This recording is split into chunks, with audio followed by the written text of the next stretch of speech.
My most prominent diagnosed disability is cerebral palsy, which affects the muscle movement and in some cases speech. I cannot walk, which I don't see as a disadvantage. I was told when Peter was around 9 months old that the disability was cerebral palsy. They knew he had a bleed on his brain when he was born, but it was very slight, and they didn't think that it would be as severe as what it was until he was 9 months old, and I was told that he would be in a wheelchair. It gave me the drive because everything that happened in my life needed to be relayed in a positive way. They said I would never be able to read, I would never be able to write. Well, they were right on that one, as in they were actually quite correct on the fact that I wouldn't be able to write, said I would never be able to get a job. I now hold a job at Community Vision Incorporated. Peter's inspirational to everybody.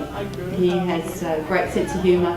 He's a joy to the world. Gets up every morning and ready to get out there. I would describe Peter as being quite a loud personality, which I think is really good because it helps people to look past the barrier of his disability. It really helps because they can see more on his level how the world works. I had a friend pass away. That was quite hard for me. I actually went to school. I was at a respite centre with her and I knew her outside of all those things as well. So everything that I knew came in relation to her. I felt that she was still around and that was my encouragement. Peter enjoys everything, doesn't matter what it is. I could think it's the most boring thing out and he thinks it's wonderful. He makes fun out of anything. Peter is really inspirational to me, just what he is capable of, because when people first meet him they don't recognise he's quite intelligent. Peter is a very intelligent man. I was very proud of Peter winning the Youth Award.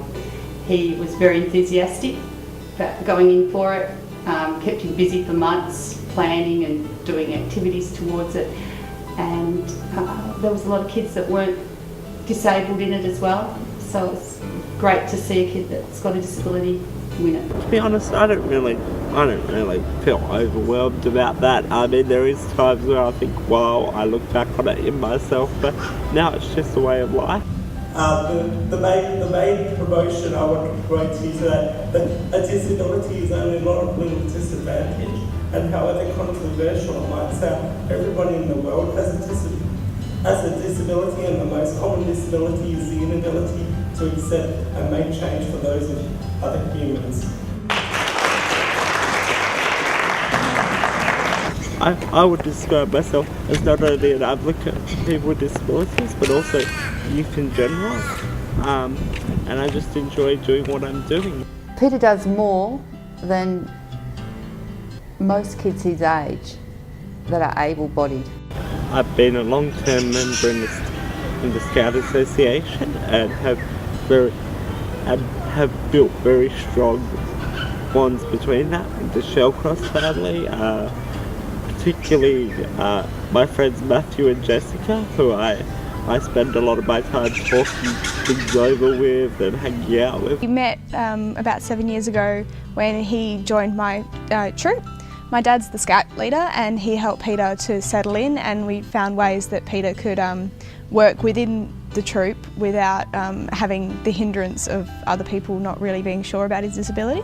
He's been very hard work, but he's also a joy. Oh, you couldn't change Peter. You could not change Peter. He is amazing just the way he is.